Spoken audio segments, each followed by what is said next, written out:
Okay, good morning everyone, and Chazak. Thank you for joining us on this beautiful Thursday morning as we are getting ready for the beautiful holiday of Sukkot. And again, I'd like to share with you another beautiful essay, gem, powerful idea from Rabbi Bernstein. You know, a lot of times in life, we hear nice chidushim and gematrias, numerical connections that seem sometimes very deep and esoteric and way past our pay grade. And it's beautiful in life when we're able to see how those lofty and very deep ideas actually are so practical. And sometimes the most beautiful lessons in life are hidden and clothed in the deepest concepts. And today, I want to share with you such an example. Okay? So I'm going to share with you first a few deep ideas. And again, very nice, but they're very, abstract. And I want to show you how these abstract ideas that sometimes we could, unfortunately, roll our eyes at because it's like, okay, very nice.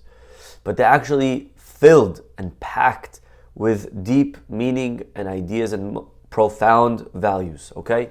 So number one, deep idea number one, abstract idea number one. The Arizal tells us, famous concept, okay? Everyone ready? The Arizal says that the Sukkah is a combination of Hashem's names. What does that mean? The Sukkah is a combination of Hashem's name. Hashem has, we know, the name of Yud Kei Vav Kei. What's the numerical value, my friends, of Yud Kei Vav Kei? 26. Hashem has another name. The way it's read, Aleph, Daled, Nun, Yud. I'm not going to say it. You're not allowed to say it unless it's in the context of a bracha. But it's Amonai, right? Aleph, Daled, Yud, Nun, Yud. That numerically is, Aleph is 1, Daled is 4, that's 5. Nun is 50, 55. Yud is 10, that's 65. So we have 65 and 26. What's 65 and 26? Hashem's names of Hashem and Yud Kei Vav Kei. That's a magical number. 91. Okay? Anyone familiar with that number, 91? 91 is also the numerical value of Malach.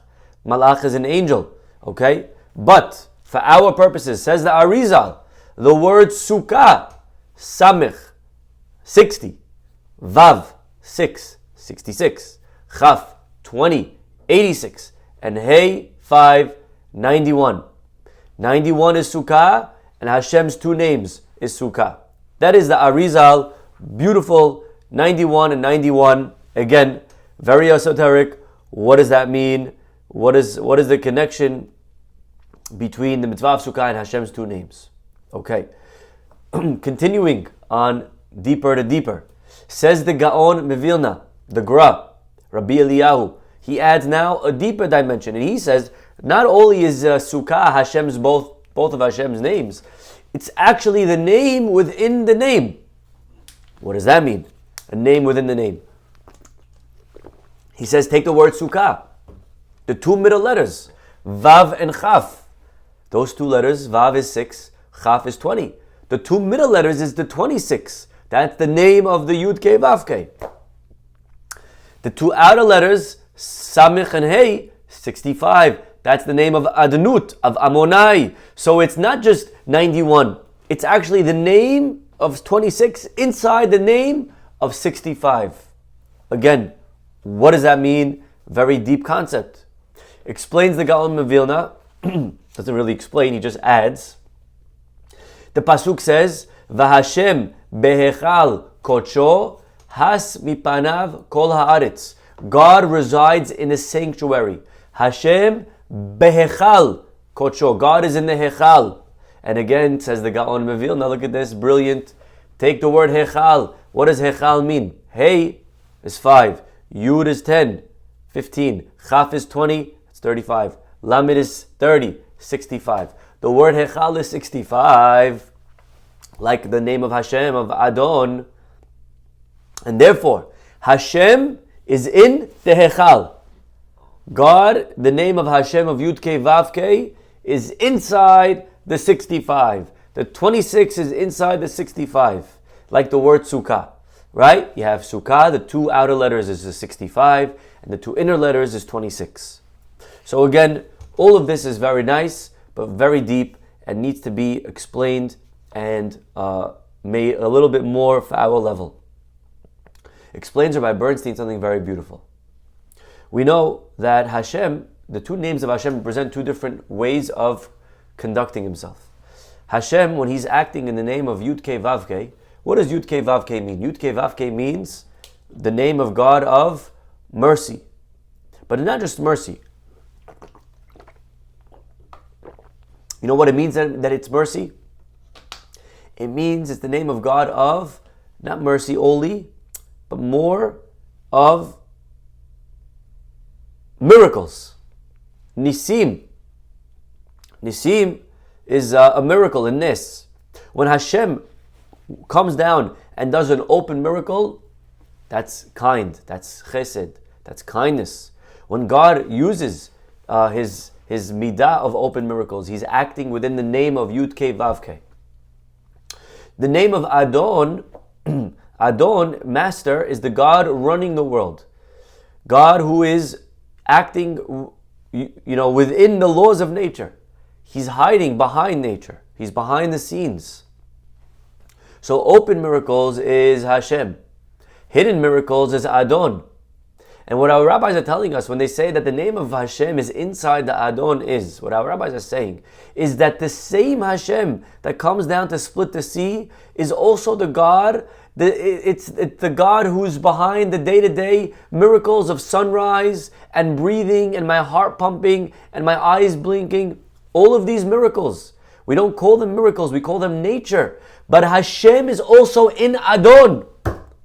You have to know that in nature, in Adon, in the day-to-day things, God's also there. It's the same God. The relationship never changed. The only thing that changed is the method.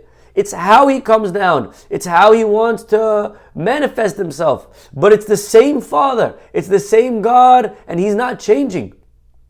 Only thing that's changing is the how. How he's coming. Sometimes he comes in a miracle, open, Yud-Kei Vav-Kei, and sometimes he comes hidden. But Hashem is inside the Adon. That's what it means. That the 26 is inside the 65. That even when Hashem is coming down hiding, it's always him. It's like a father who, when his son is living with him, the father was clearly providing for his son. He's buying him food, he's giving him a house to live in, he's giving him allowance. Then the kid grows up, and the kid then moves out of the house. And the kid doesn't see his father all the time. But his father's still paying the bills. His father's paying rent. His father is hiring a security guard to make sure that everything is okay with his son, that his son doesn't get into trouble. So we have to realize, this is the lesson of the holiday of Sukkot, by the way. What is Sukkot? Sukkot is a beautiful day where we remember, a holiday that we remember the clouds. The clouds, for 40 years, Hashem protected the people in these miraculous clouds. You can't say that they were anything less than a miracle. The clouds were miraculous. For 40 years, Hashem had clouds that leveled all the mountains and they raised all the valleys, and it protected us from the heat, and it removed all the scorpions. I think we could say that the clouds for 40 years is the name of God of which name? That's the name of Yud-Kei Vav-Kei. That's the name of miracles. And Hashem protected us in the desert. And then we went into Israel. And the truth is, nothing changed. Even in Israel, Hashem protected us. It's just that he went behind the scenes. He just went a little bit incognito. A little bit, we didn't get to really see him. We don't see it explicitly. We don't see clouds.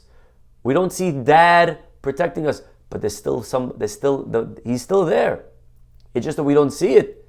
But the protection never left. And so when we're sitting in the Sukkah, my friends, it's a big mistake to say, you know why we're sitting? Because in the desert, Hashem protected us. That's a big mistake. You're only saying half the sentence. You know what we have to tell our children? We're sitting in the Sukkah because in the same way in the desert, Hashem protected us. Here, right now, Hashem is protecting us. And like we said yesterday, the Sukkah is a hug. It's two walls and a tefach. Two walls, the 2, 1, 2, and a little bit. Hashem is hugging us in the Sukkah. He's giving us a hug. Hashem is protecting us, and it's our job to open our eyes, my friends. Do we see Hashem's protection? It's not always going to be explicit, but we got to open our eyes to see the hashkacha peratit, to see God in our lives day to day. A person just came to me just now downstairs and he said simple stories, but to him it was Hashem. You know, he said he was looking for his, he's a contractor, he was looking for his electrical tape measure, his laser. You know, it saves you a lot of time when you're measuring. He's walking out of the house and he doesn't have a big house, he has a studio. You know, it's a couple 100 square feet maybe, who knows.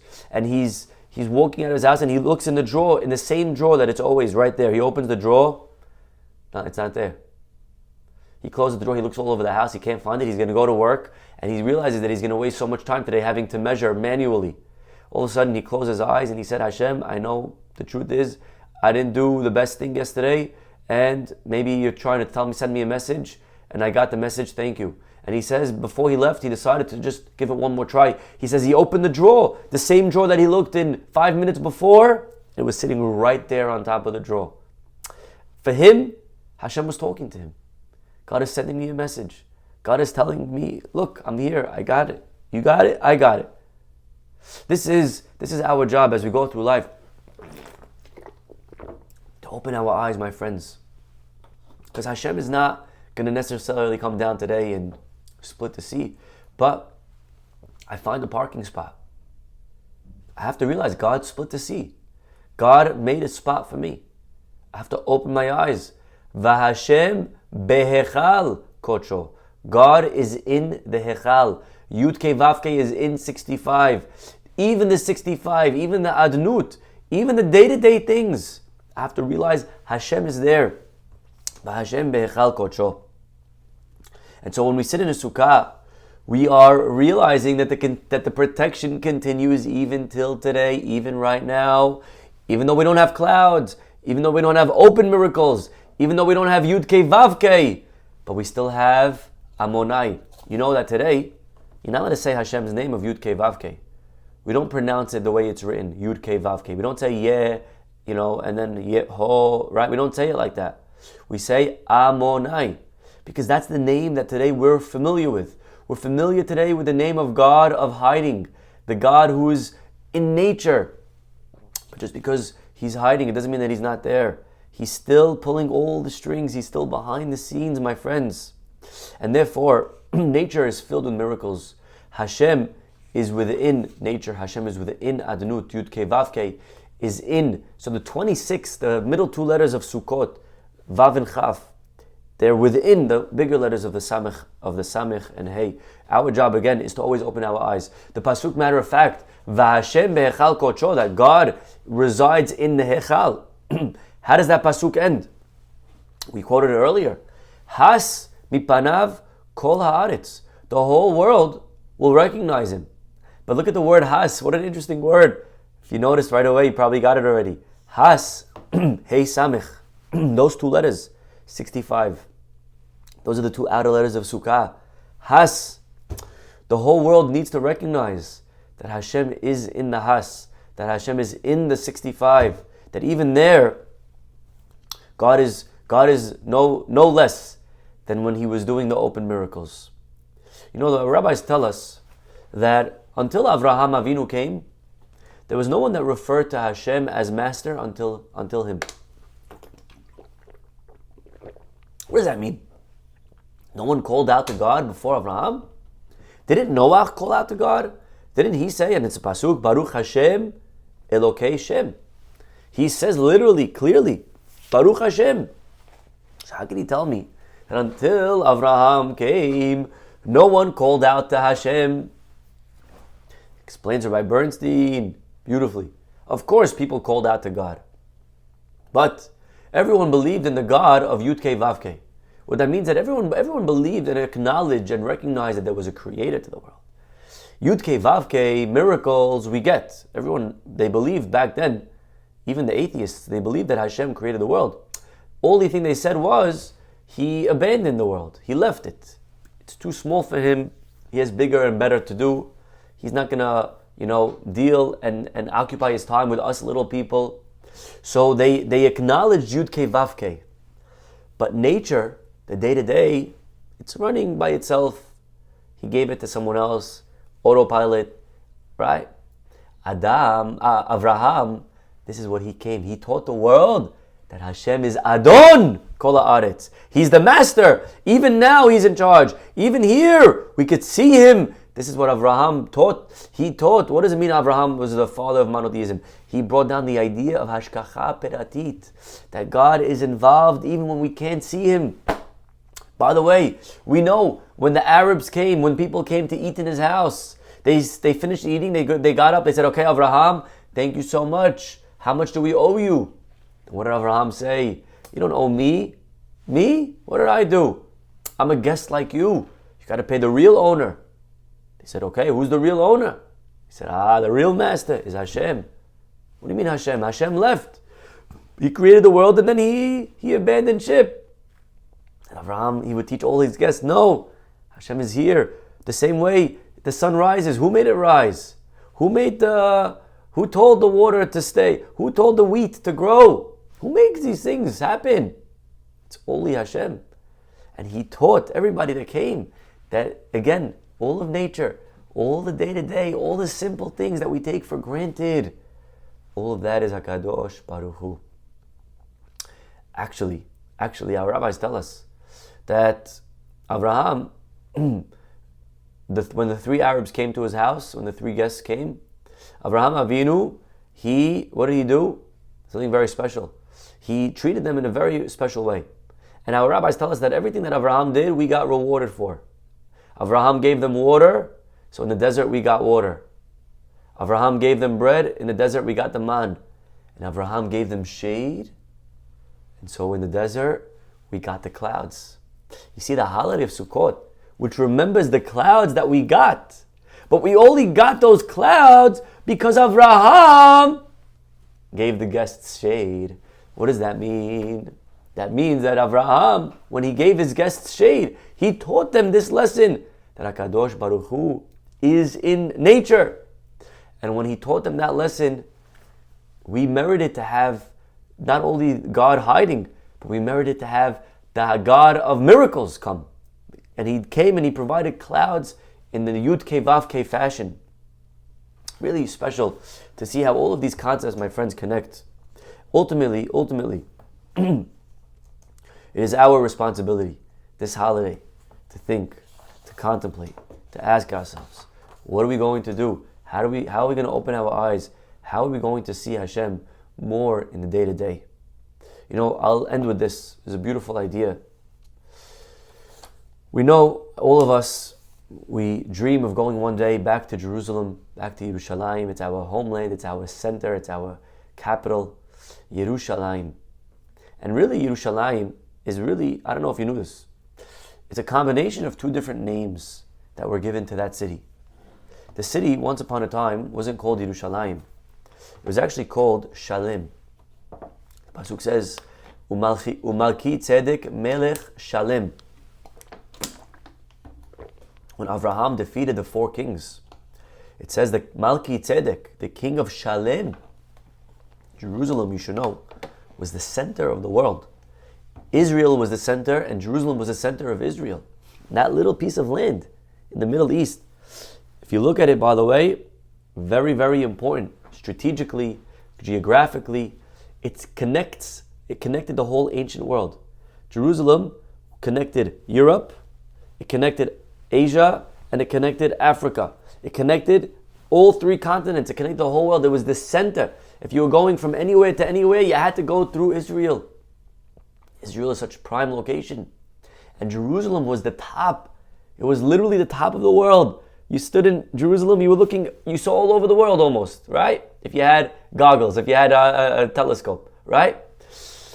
Originally it was called Shalem. Shalem, complete, beautiful. Then Avraham, one day, remember when he was going to do the Akedah? Where was the Akedah? As you know, it was done on Har HaMoriah, which is Yerushalayim, where the Beit HaMikdash is. So when Avraham was going to do it, his son said, Dad, where is it? And what did he say? Hashem Yira'eh, God will show. God will see. It will be seen. And so Avraham added the name Yira'eh to the city of Shalem.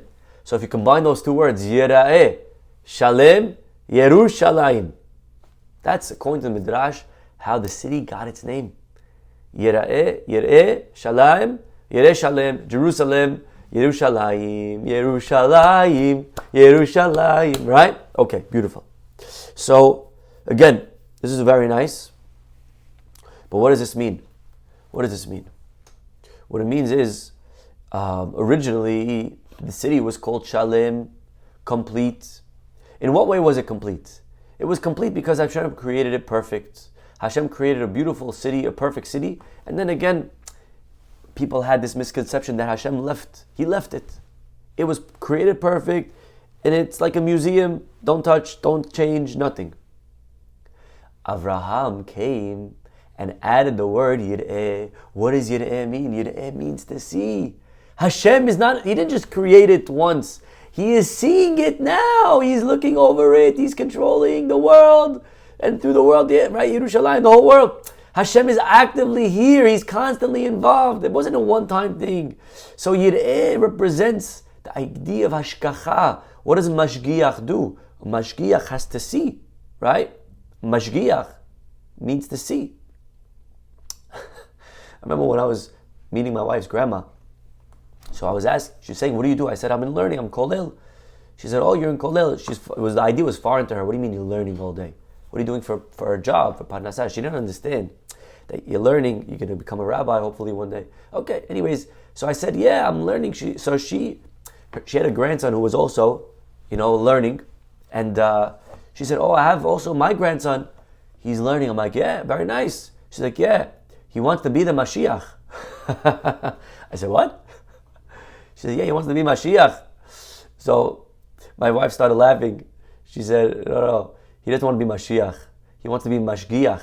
Mashgiach, a guy who supervises.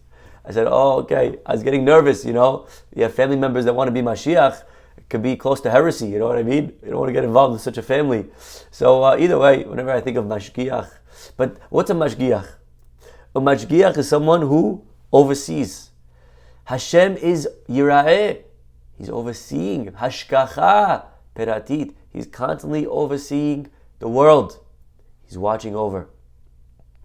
So therefore, again, what a beautiful way of understanding. You should know, by the way, this pasuk. Vayhi beshalem. Pasuk says, Vayhi beshalem suko um'onato betzion. Meaning, this is a pasuk in Tehillim. And then Hashem's sukkah was in Shalem. What does that mean? Hashem's sukkah was in Shalem. Vayhi beshalem. In Shalem was Sukkot. Hashem is in Shalem. Okay? What does that mean? Hashem is in Shalem. It means the Beit HaMikdash, which is Hashem's protection, is in Shalem. What did the Beit HaMikdash do? The Beit HaMikdash showed us that Hashem was here, that Hashem is involved. It was a place of open miracles. There were 10 daily miracles in the Beit HaMikdash, right? There was never flies, and the lady never miscarried from the meat, right? The people, they were crammed, and then when they would bow down, all of a sudden there was so much room. So the Beit HaMikdash represented a space, a place that there was constant miracles of Yud Kei Vav Kei. Vayhi beshalem. And therefore, when the Beit HaMikdash was here, we didn't need Yira'eh. We didn't need to be reminded that Hashem is here. We knew He's here. We saw Him here. So the pasuk calls it Shalem. All we needed is the second word of Shalem. It doesn't say in Yerushalayim. You didn't need the first half of Yeru. You just had the Shalem because HaKadosh Baruch Hu was clearly visible through the Sukkot, through the Beit HaMikdash. It's interesting, and we'll end with this, to remember that the word Sukkah always is spelled without a Vav. It's only spelled here. Sukkot, Samech Vav, Chaf. It's spelled here with a Vav. Why? Because throughout the Torah, unfortunately, we read Amalek, how he came and he removed God's presence from the world. He tried to dim Hashem, like his name Amalek suggests. Am means to dim, right? He tried to take God away. Amalek believed in Hashem, you should know. They believed in God. But they said God created and He left. He abandoned. He's gone. He's no longer here. And our job is really, when we say eradicate Amalek, and we bang, get rid of Amalek. What does that mean, get rid of Amalek? It means we have to get rid of this mentality that Hashem is no longer involved in our day-to-day lives. We have to remind ourselves that He is here. He does care. He is concerned with me, with everything about me. And this pasuk, which is referring to when the Beit HaMikdash will return, when we eradicate Amalek. So over here, the word Sukkot can be spelled with a full vav. Because in that time, on that day, Bayom Ahu, Yeh Hashem Echad Ushmo Echad. Hashem will be here. The vav will be able to be reinstilled. Until then, the vav is missing. Sukkah is incomplete. His name is incomplete. May we be zocheh very quickly to have the Shalem, to have God's name Shalem, to have the Yira'eh back in Yerushalayim, to remember that it is the greatest privilege we have, that Hashem, we have a God, like the pasuk says, Eretz, Asher enei Hashem Elokecha ba. God is looking, He is watching, He is protecting. And there's so many stories, there's so many lessons every one of us has in our day-to-day lives. We have our special, personal encounters where we see God, where we feel God. We should be zocher very quickly to the days where we get rid of Amalek, where we are able to see the completeness of Hashem's name. B'meira b'yameinu, amen. We'll stop over here, and hopefully we'll see you all tomorrow. Bye-bye.